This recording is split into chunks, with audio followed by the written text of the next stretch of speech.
Hello बच्चों, welcome back to M classes में आप सभी बच्चों का स्वागत है। तो मैं चंदन सर आज मैं आपको लेकर आया हूँ सेक्शन आपका टर्म 2 का सेकेंड मॉडल पेपर। ओके, तो यहाँ पे आपका जो सेकेंड मॉडल पेपर का जो सेक्शन ये है उसको आज मैं लेक्चर वीडियो लेके आया हूँ। तो आज मैं आपको पूरा लेक्चर ए का मतलब सेक्शन ए का पूरा क्वेश्चन कंप्लीट कराऊंगा। ठीक है, तो टोटल्स वही है। पुराना मैंने पहले ही से वीडियो भी अपलोड किया है। सेट 1 का मैंने पूरा वीडियो अपलोड कर चुका हूं। अगर आप वीडियोस पे नए हैं तो पहले यहाँ आई बटन आता होगा, सेटिंग वाला जो गोल गोल दिखता होगा उसको टिपिएगा तो वो आएगा, या तो डिस्क्रिप्शन में लिंक दिया वहां से भी वॉच कर ले। अगर कोई प्रॉब्लम है तो ये दिए हुए नंबर पे आप कॉल कर लीजिएगा। क्लियर है? तो देखिए यहाँ पे सेक्शन सेट 2 का सेक्शन ए, तो आज उसका मैं सोल्यूशन बताने वाला हूँ। ठीक है, तो चलिए देखिए बेटा क्या है यहाँ पे। देखिए इवेलुएट करना है ना, पहला क्वेश्चन मैं यहाँ लिख दिया हूँ, बाकी बात आपको दिख रहा होगा। सेक्शन ए में पहला जो क्वेश्चन है कहता है integration of root under X minus 1 by root under x का होल स्क्वायर। राइट, क्या आपको a माइनस बी का होल स्क्वायर पता है? हाँ सर पता है ना। क्या होता है? ए स्क्वायर माइनस 2ab प्लस क्या होता है बेटा आपका बी स्क्वायर होता है। ये फॉर्मूला तो पढ़ा होगा सर, बच्चे से पढ़ते आया हूँ। हाँ तो अच्छी बात है ना, पढ़ रहे हो तो। यहाँ देखो a की जगह इतना है, b की जगह इतना है, ए स्क्वायर तो मैं क्या लिखूंगा रूट एक्स का whole square minus 2ab 1 by root under x plus b square यानी 1 बाय रूट अंडर एक्स का होल स्क्वायर। सर पूरे का इंटीग्रेशन लगा दो ना। हाँ लगा दिया ना। ठीक है, अब यहाँ बताओ भैया स्क्वायर रूट हटेगा कि नहीं हटेगा? हाँ सर हट जाएगा, तो बचेगा कितना x। सर ये तो दिख रहा है कट गया ना। हाँ भाई कट गया, क्या बच गया 2। यहाँ सर 1 का स्क्वायर करूंगा तो 1 होगा और रूट एक्स का करूंगा तो x होगा और इंटीग्रेशन क्या हो जाएगा dx हो गया। क्लियर? अब बताओ इससे आसान इंटीग्रेशन क्या मिलने वाला है आपको, है ना। तो रूट देख के तुम लोग को पसीना आता है, ये बात तो सही है। ठीक है ना, तो यहाँ पे समझिए x का इंटीग्रेशन क्या होता है बेटा एक्स स्क्वायर बाय 2 होता है। भाई जितना पावर होगा उतना से जोड़ दो, उसमें डिवाइड कर दो। यहाँ कुछ नहीं तो 1, तो 1 में जोड़ेंगे तो 2 होगा, ऊपर से डिवाइड करना है। सर यहाँ तो कुछ नहीं है। हाँ ऐसे नहीं है बेटा, 1 है तो 1 का इंटीग्रेशन क्या होता है x होता है, प्लस तो 1 बाय x का क्या होता है log होता है, तो log of mod of x और प्लस क्या हो गया c। ये आंसर हो गया पहला क्वेश्चन का सोल्यूशन। क्लियर? यहाँ तक कोई दिक्कत नहीं होनी चाहिए। आइए 2 नंबर क्वेश्चन में देखिए, कहता है फाइंड ऑर्डर और डिग्री, है ना। ऑर्डर और डिग्री देखो, इस टाइप का क्वेश्चन को मैं यहाँ एक चीज बताऊंगा, उसको ध्यान से सुनना। कभी भी आपको अगर ऑर्डर और डिग्री पूछे फाइंड करने के लिए तो क्या क्या रूल होता है वो चीज समझो। एक काम की बात बताऊंगा, अच्छे से कान खोल के बढ़िया से सुनना। क्लियर है? देख लो क्या कह रहा हूं। जब भी किसी भी डिफरेंशियल इक्वेशन, ये डिफरेंशियल इक्वेशन है ना, यानी एक ऐसा समीकरण है जिसमें d2y बाय dx स्क्वायर या dy बाय dx, यानी ऐसा समीकरण जिसमें dy बाय dx नजर आए उसको डिफरेंशियल इक्वेशन कहते हैं। अब इस डिफरेंशियल इक्वेशन का हमें ऑर्डर लिखना होता है और डिग्री लिखना होता है। तो ध्यान रहना चाहिए कि ऑर्डर लिखने में कोई रिस्ट्रिक्शन नहीं होता है। बस इस इक्वेशन में ये चीज देख लेना है कि सबसे ज्यादा बार डिफरेंशिएशन कितना किया गया है। तो सर यहाँ 2 बार किया गया, 1 बार है, यहाँ भी 1 बार है, तो सबसे हाईएस्ट ये है ना। तो ऑर्डर कितना हो गया बेटा आपका 2 हो गया, इसमें कोई डॉट नहीं होनी चाहिए। अब लेकिन सवाल आता है डिग्री लिखने के लिए। सर लास्ट वीडियो में मैंने मैं ही बताया था कि सर आपने बताया था लास्ट वीडियो में जो आपका सेक्शन ये जो अपलोड हो चुका है सेट 1 का, उसमें आपने कहा था सर जिस ऑर्डर का हाईएस्ट मतलब जैसे अगर इस इक्वेशन है तो इसका हाईएस्ट ऑर्डर डेरिवेटिव है तो इसी का पावर देखा जाता है। हाँ बोलो बेटा, देखा तो जाता है, वो भी बात सही है। तो आज मैं यहाँ कह रहा हूँ कि ऑर्डर यहाँ पे डिफाइन नहीं कर सकते। सर फिर ऐसा क्यों बोल रहे हो, डिफाइन क्यों नहीं कर सकते? तो ध्यान से सुनो, कान खोल के अच्छे से बात सुनना, है ना जो मैं बोल रहा हूँ। कभी भी ट्रिगोनोमेट्री के अगर एंगल में आ जाए, ट्रिगोनोमेट्रिक फंक्शन के अगर एंगल में आ जाए या फिर एक्सपोनेंशियल के पावर में आ जाए, ठीक है, या कभी एक्सपोनेंट के पावर में आ जाए, अगर इस तरह का कोई फंक्शन अगर आ जाता है किसी भी समीकरण में और dy बाय dx को अगर आप सेपरेट नहीं कर पाते हो, ध्यान से सुनना ही बात को, नॉट सेपरेट। सेपरेट का मतलब है कि उसका आप एंगल से भगा नहीं पा रहे हो, मतलब ये कॉस के जंगल में मतलब इसका जेल में फंस चुका है, इसका एंगल में फंस चुका है। अगर निकाल पाओगे तब उसका डिग्री लिखना पॉसिबल है, लेकिन अगर उसका एंगल में नहीं निकाल पाओगे तो उसका डिग्री लिखना पॉसिबल नहीं है। जैसे अगर मैं ये कहूं आपसे, और ट्रिगोनोमेट्री क्यों, इनवर्स ट्रिगोनोमेट्रिक फंक्शन में भी काम करेगा, है ना। तो ITF इनवर्स ट्रिगोनोमेट्रिक फंक्शन में भी अगर उसका एंगल में है तो भी डिग्री डिफाइंड नहीं होगा। कब? जब उसको सेपरेट नहीं कर पाएंगे तब, मतलब उसके एंगल से वो चीजें बाहर नहीं कर पाएंगे। लेकिन अगर मैं ये कहूं आपसे कि मान लो कि sign dy/dx is equal to 2 है, तो ये बताओ dy/dx इज इक्वल टू बड़ा आसानी से लिख सकता हूं कि साइन इनवर्स 2 हो गया, है ना। तो यहां देखो इसका एंगल से dy/dx निकल गया ना, तो यहां पे इसका डिग्री संभव है। बात समझ में आए? लेकिन तुम यहां सेपरेट करके बताओ, इसका एंगल से निकाल के बताओ, अगर निकाल लेते तो अच्छी बात है। तो एक तरफ से कॉस हटाएंगे, इसको सब उधर ले जाएंगे तो कॉस इनवर्स में चला जाएगा, तो फिर पॉसिबिलिटी नहीं है। तो याद रखना, बेसिक सी लॉजिक में 99% में काम करेगा।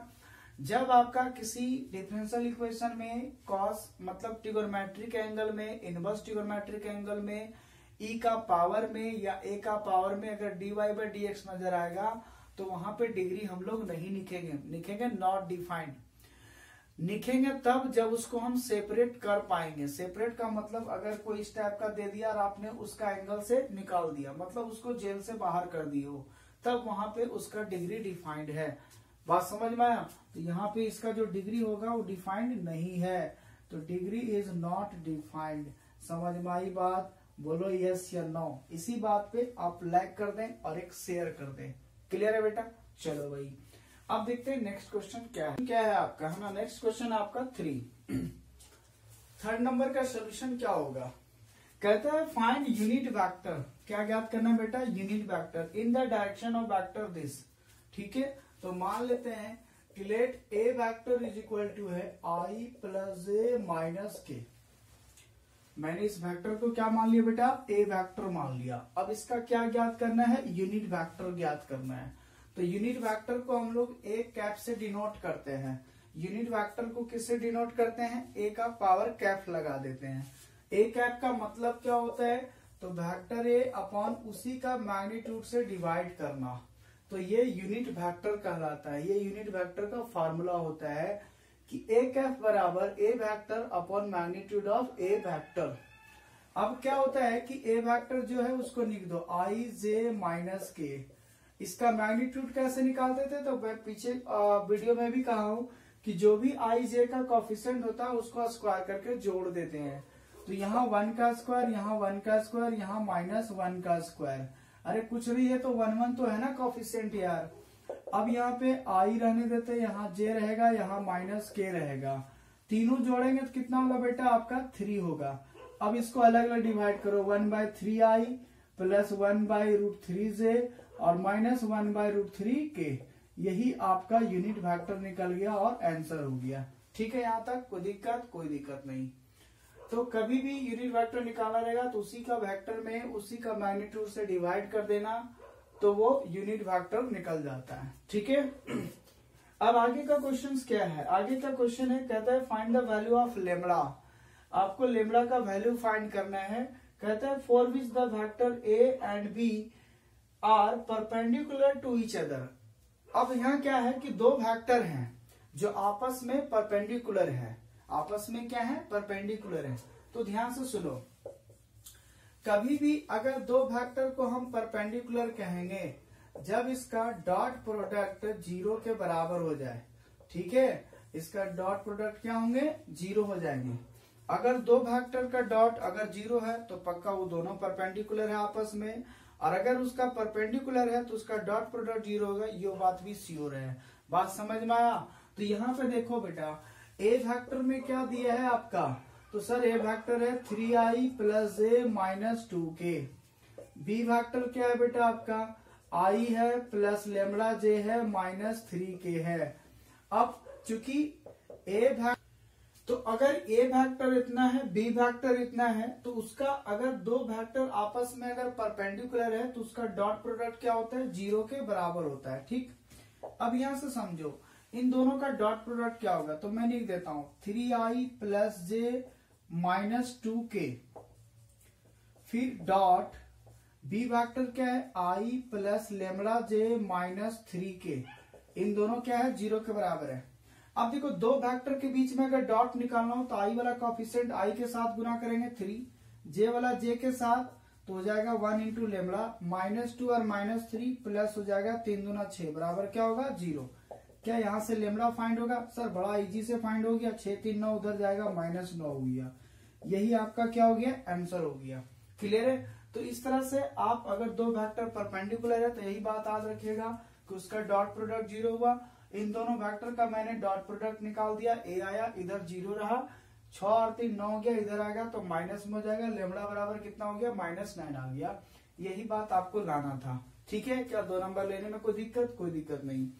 अब आगे का क्वेश्चन देखिए, कहता है if a line makes a equal angle with the x y z axis find its direction cosine.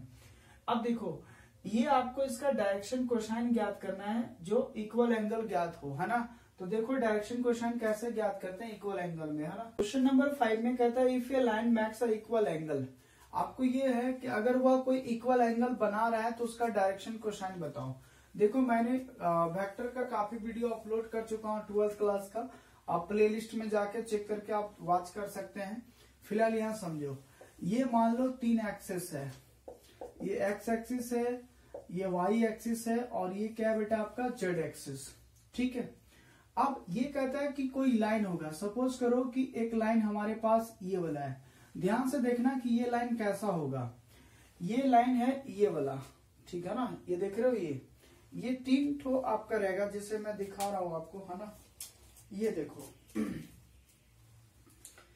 यहाँ पे समझिए, देख लो, ध्यान से देख लेना बेटा, आपको यहाँ पे बता रहा हूं, है ना। ये हो गया 3 वेक्टर, ये हो गया, देख लो। ये मान लो x है, ये y है और ये z है, और एक ऐसा ये लाइन है जो ये लाइन है आपके पास।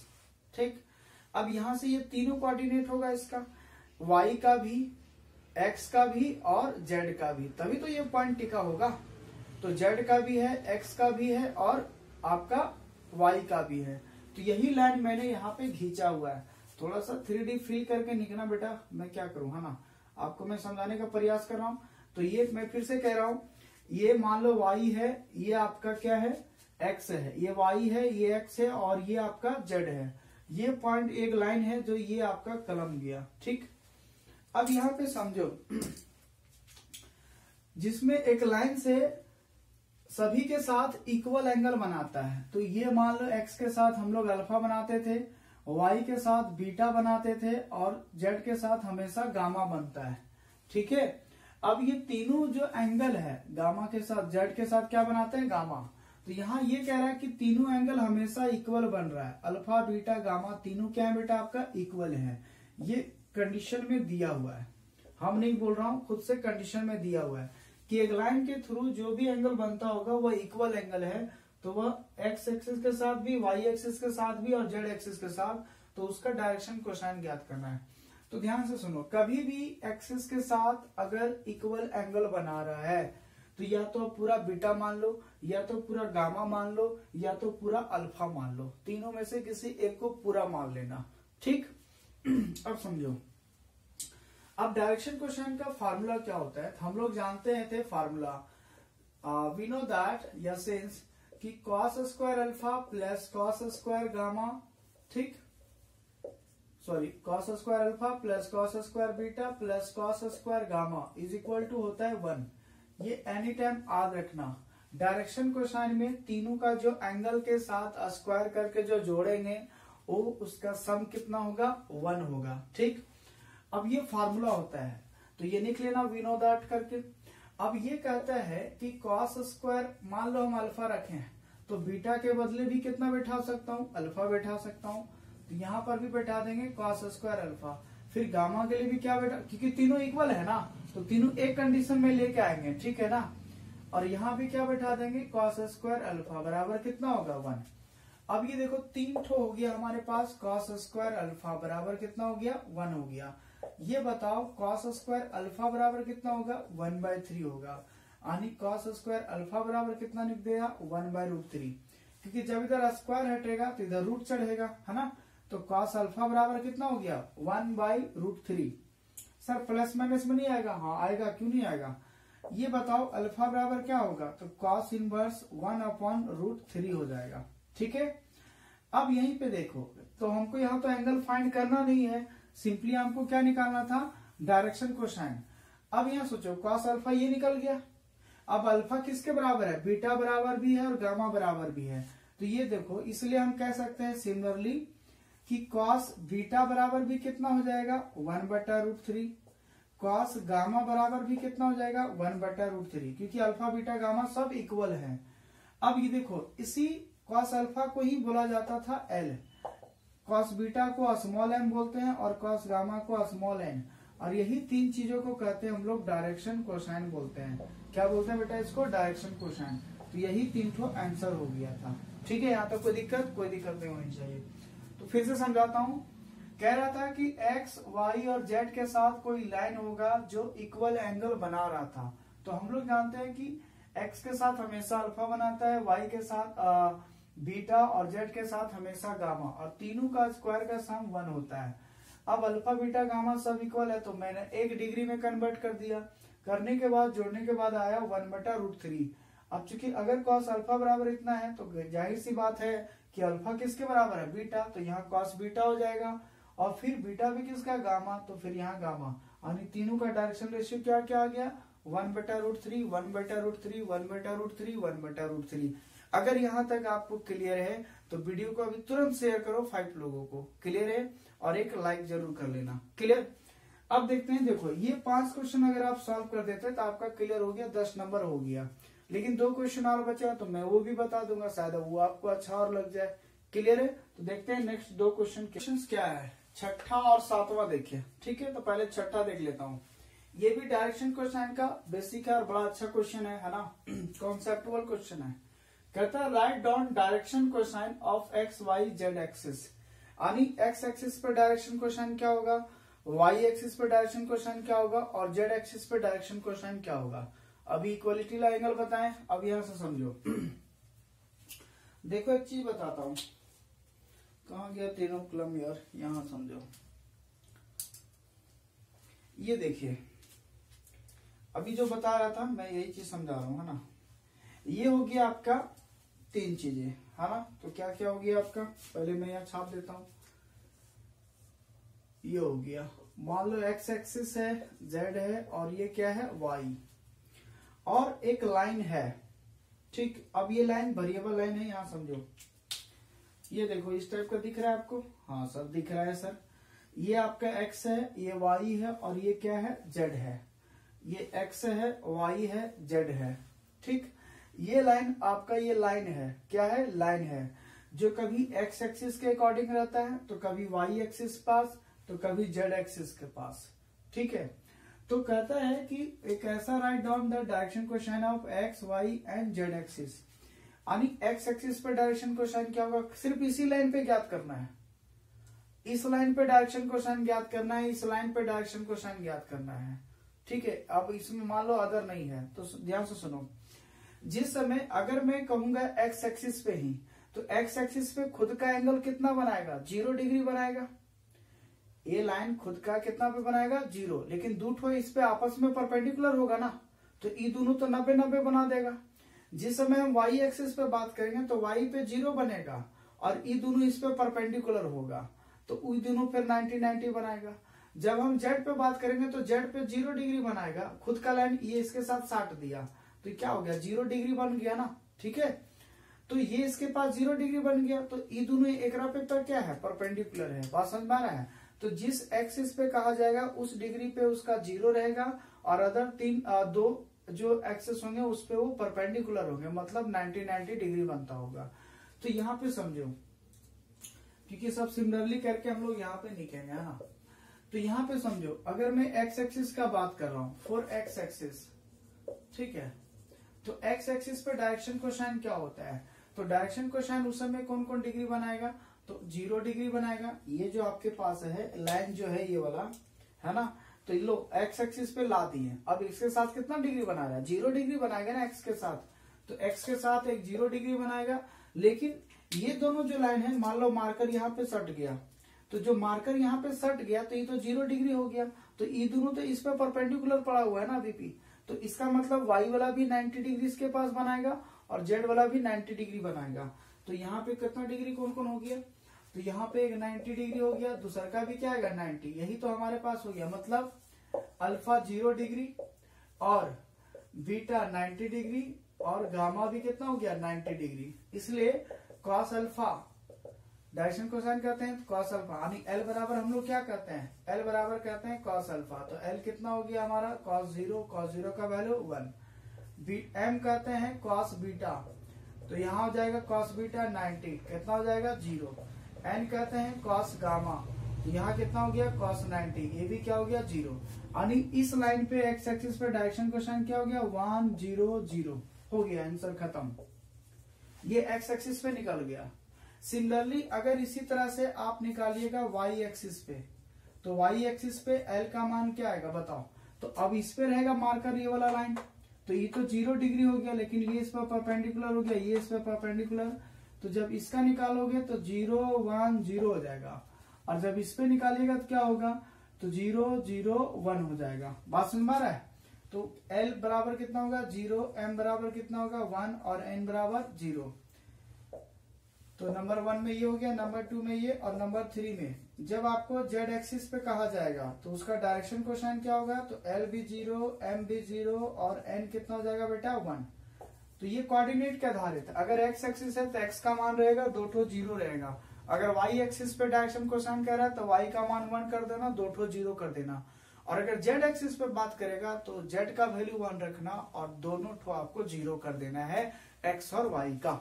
सर यहाँ तक क्लियर हो गया, ठीक है बेटा। तो लो अगला क्वेश्चन क्या है, क्या सर कब तक बताओगे, लो भैया लास्ट क्वेश्चन है, कर ले, शायद बन जाता क्वेश्चन में, ठीक है।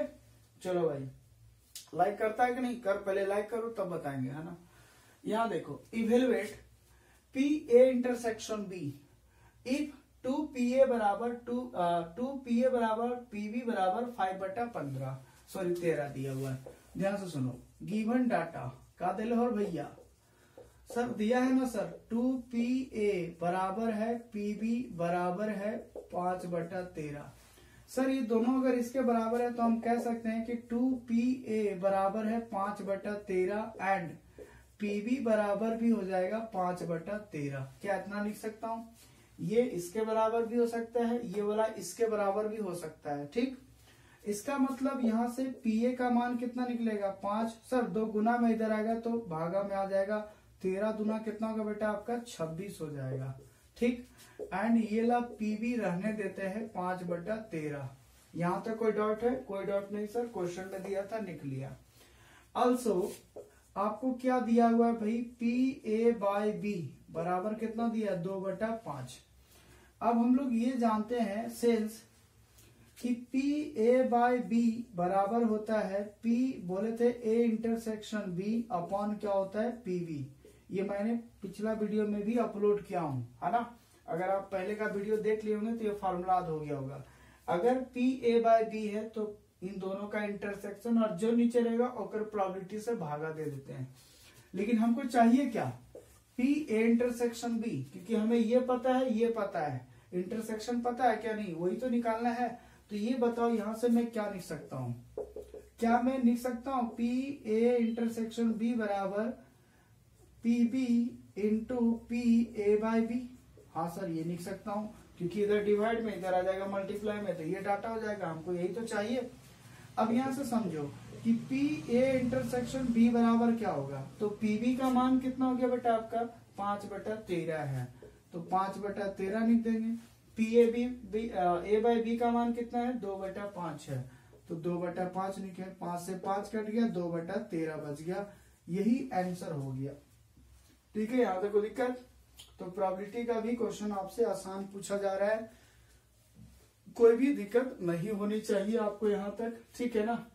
तो ये था आपका 6 और 7 नंबर क्वेश्चन। तो आपका सेक्शन आज एक कंप्लीट हुआ सेट 2 का, ठीक। अब यहाँ तक पूरा वीडियो वॉच करें, नेक्स्ट वीडियो का वेट करें, वो भी आपको वीडियो दे दिया।